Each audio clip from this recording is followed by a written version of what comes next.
I recently saw a bumper sticker that said, "When the power of love is greater than the love of power, we will have peace on this earth." And I couldn't help but apply that to Judas and Jesus. I mean, in today's gospel, we hear about how Jesus gives Judas this morsel of bread, and how Satan enters into Judas, and how he goes off to betray Jesus. And so we may wonder, well, was Jesus actually making Judas do this? And I don't think that's really the case. I think Judas was on a certain trajectory. I mean, I think he was seduced by power in his life. I think he thought maybe power could do a good many things, but he also maybe thought power could do him good as well.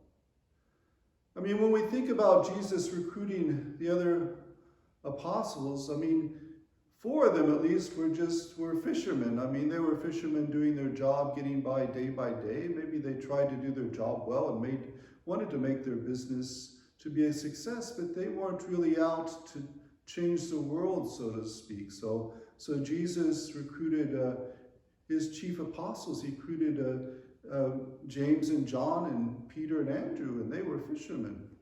And there were other apostles as well, and Judas was one of these apostles. But it's difficult for me not to imagine that perhaps Judas was somebody who was looking for power, maybe power in his country, power in Judea, that they might be able to rise up against the Romans and be able to be delivered from that yoke of oppression and be able to be free as a people, but also maybe to influence power and be an influencer, someone who could make decisions and influence things.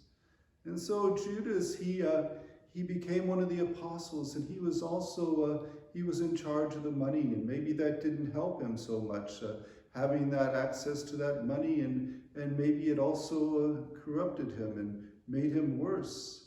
I mean, there's the old saying, that power corrupts and absolute power corrupts absolutely. And so power is a dangerous thing. And so maybe that Judas was on a trajectory where that power influenced him, and he was after power. So he was, we could say, unfortunately, into the love of power.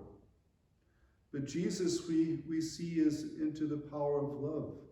The power of love which is outward going, the power of love which is exocentric and not endocentric. Those are 2 terms I learned today, or at least the second one, but exocentric, to be turned out, to be going out to the others, and to, in that sense, to be inclusive. I mean, being inclusive, not to say that we're agreed necessarily with everybody, but we want to include everybody. We want to help them if they're not where they need to be. We want to help them to get where they need to be, and we want to help them along the way.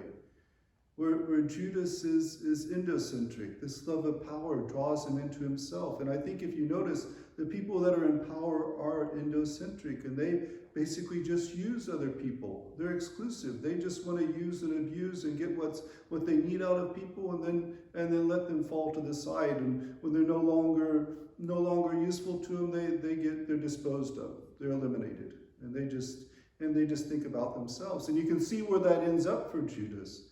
You see where that ends up for Judas, where what does he do? He ends up taking his life. He ends up hanging himself and taking his life. So that's where that endocentricity turns, is Judas turning in on himself and eventually taking his own life. Where Jesus is into the power of love, into that exocentric power of love, which means that he gives his life for others. He offers his life for others and for the salvation of the world. So where Judas takes his life and goes to his end, Jesus offers his life and brings salvation to all. So let us remind each and every one of us, I mean, that cuts across all our lives. And where is our heart? Are we more into the power of love or the love of power? And it's something that each and every one of us should reflect on and reflect each day. Where is our heart? Are we truly into the power of love? Is that what motivates us? Or are we seduced by power, and does that lead us where we're going? So, and if we're in doubt, we should ask God to have the grace to always let love reign over us and in us, and let that love influence all that we do.